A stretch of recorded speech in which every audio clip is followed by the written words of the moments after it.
Thank you. I'm Mike Honeycutt, Managing Director of the National Council for Agricultural Education, and so I want to spend a little time talking to you about supervised agricultural experience.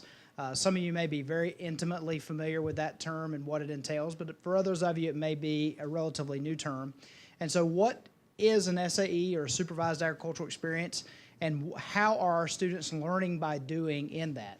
So the first thing I wanted to share with you is a Venn diagram of the school-based agricultural education program. So to be clear, when we're talking about what we work with the National Council for Ag Ed, is the actual school-based agricultural education program, so students who are working through some sort of formalized curriculum in a school setting. For the purpose of this project, we're talking about the youth setting, so middle school through high school. Obviously, with the council, we also work with adult audiences, adult farmers, post-secondary audiences. But in relationship to what we're talking about today, we're talking about how we engage those students, largely 7th through 12th grade, in being involved in those programs. So to understand school-based agricultural education, we feel like there's three main components that we want to deliver to have a complete education program for those students in agriculture, and that includes classroom and laboratory instruction through inquiry-based methods. It includes experiential learning, so that's where the SAE comes in, applied learning by doing, and also includes a personal growth, leadership, personal development component, which for most of our students in the 7th through 12th grade environment, that's where the FFA program comes in to play and their involvement in that program. So to explain a little bit more about, on the experiential learning component and SAE, exactly what it is. Actually, I kind of stole this from Dr. Barrick at a meeting we had together a few weeks ago as we were debating for the future, maybe did we need to call this part of the program something else? And we came back to SAE was about as descriptive or as well as you could describe exactly what we were asking our teachers to do with those students. So primarily it is supervised. So the S is it's learning outside of the formal learning environment under the supervision of an agricultural education instructor. So the ag teacher is actually involved with that program. And when I say outside the formal learning environment, so it's largely happening outside of the actual classroom environment. It may be happening on the school grounds, but it's not including that experiential component when they're actually in class time. So this may be something they're doing outside of school or at another time during the school day on the campus. It's agricultural in its nature, so it's tied to the curriculum and it's tied to the student's career interest, particularly the Ag, Food, and Natural Resources career pathways as identified by the National Association of State Directors of Career and Technical Educators. And bottom line, it's experiential, it's project or work-based, and it's for the purpose of developing applied learning and skill in a real-world context. So we're wanting those students to take what they're learning in that agricultural education classroom in the school environment, and we're wanting to apply those concepts in some sort of real-world context that would be exactly like or similar to what they would do in an actual career in that field. So talking about the elements of a good SAE plan, just some things that go into that so you understand what the teachers are actually working through with the students at the outset. So there should be a documented agreement among the student, teacher, and parent and or employer in some cases where they're in a wage earning environment doing this, of how that program is going to be conducted, who's responsible, and what resources are needed for that student. So the teacher has a responsibility, the parent, the employer, when that's applicable. Everybody should be very clear on what their responsibilities are. There should be strong goal setting. So we're not doing this just to do it, just to earn money. There should be some sort of outcome that the student's looking for, something that's going to help them prepare for a career or help them prepare for college. And so we have that goal setting in place. We identify at the outset what knowledge and skills are to be attained, and so we mark when those have been attained. As a part of that, there should be documentation. So that could be their personal or their business finances. It could be the milestones in learning. It could be through the skills they're developing, actual certifications that they're earning, so such as their safety certifications if they go through OSHA training. Those are the types of things that should be part of their documentation. Another characteristic should be a regular adult supervision. Now notice I didn't say the teacher, not necessarily the agricultural education instructor all the time, but it could be the parents, it could be the employer. There should be regular adult supervision as a part of that project. and also student reflection on their activities and for their own personal growth and development. How did that program impact them? How could they do things better in the future? It's not complete without a reflection component. So as far as what students are doing, one thing that's a little bit different, we've talked about the wage earning laws, but one of the big areas that our students are involved in is entrepreneurship.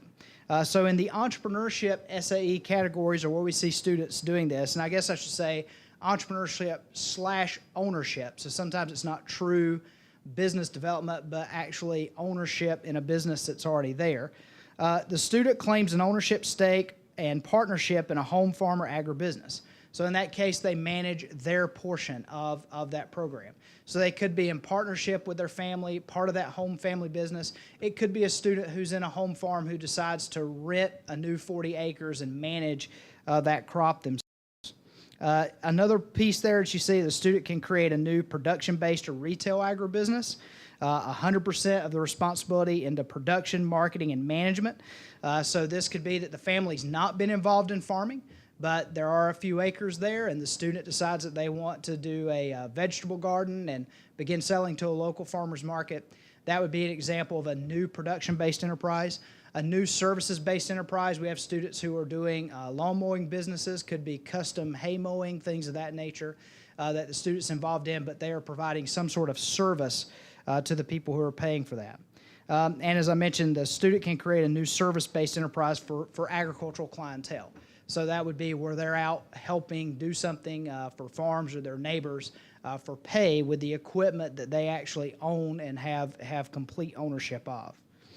So our students are also working in what we would call a placement environment. So that would be the more traditional wage earning environment.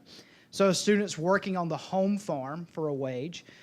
They could be also working on a farm or ranch that's not associated with their family and receiving a wage, so they could be working for a local neighbor in that case and being paid a wage.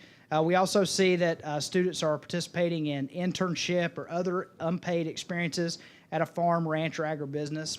One of the things I'd mention there is we talk in this environment a lot about the term farm and ranch. When we get into school-based agricultural education, there's a wide diversity of types of enterprises our students are involved in. So this could be a student working in a local retail type of location, let's say a farmer's market or a tractor supply. It could encompass a lot of different types of environments, not just necessarily a farm or ranch, but any type of environment that is associated with agriculture in some way, shape, or form. We also see students working in the research and experimentation area, which is really big. In the research and experimentation area, that's where students are doing a scientific study. There's a wide range of these. It could be something as simple as, for a ninth grader, what you would consider the typical science fair type project that the student is doing and conducting, reporting their findings, documenting their skills and how they work through that, to probably one of the more elaborate ones I've ever seen was a student who over the course of several years wanted to study genetic drift in Minnesota and went around the state taking plant samples from non-GMO soybeans and then testing them for evidence of genetic drift. So it could be very simple science fair to pretty hardcore research that these high school students are working with. And of course, that's preparing them for careers in that research type of field. We also see exploratory and service learning SAEs, and so typically this is at the beginning or the outset where a student might do a collection of activities. They might do a book report or a report on a particular career or a poster or something that's helping them maybe develop where their passion is going to be or where they might have a career interest in agriculture and where they might do a more formal program in SAE at some point down the road. Could even be job shadowing, going out to a farm to see what types of jobs are actually done in that environment. We also see a lot of our students these days doing service and learning type enterprises. Not that it's really separate from exploratory or placement, but I just wanted to point out that we also have room in there for students who want to conduct social service type activities. So they might be doing a food drive, they might be working at an actual food bank, they might be cleaning up a park. So they're doing work-related activities, agricultural-related activities in that, but it's for the benefit of their community more so than in some sort of wage-earning or entrepreneurial type of environment. So I did want to point out a few implications with this project that's been ongoing, and I know Utah State is working specifically with the SAE components of that, and trust what they're going to come forward with in that. But I did want to say that we do have a few things that still remain as large questions among our folks in school-based agricultural education. One is how are we, we need some help in dealing with the risk and exposure in student SAE programs. As I mentioned, we're talking about students that are doing entrepreneurship, placement, doing a wide variety of activities. In some cases, they're the actual owner, operators of the enterprise. So how do we deal with that? Our teachers need access to a large variety of safety training materials, primarily because of the different environments they're involved in. As you can see, it could be anything from lawn care to farm and ranch to retail environments, so they need a great deal of diversity of types of materials to help train those students. Most of the regulations deal with youth labor and wage type situations, but as I mentioned earlier, we have students working entrepreneurially. We have students who own equipment that probably they aren't really old enough to be operating, but they actually are the owner of that equipment in their name. And then also our educators, they're in a position to educate the public, educate farmers on this. So how do we help prepare our teachers to be ambassadors for safety, not just in the youth environment, but across all of agriculture?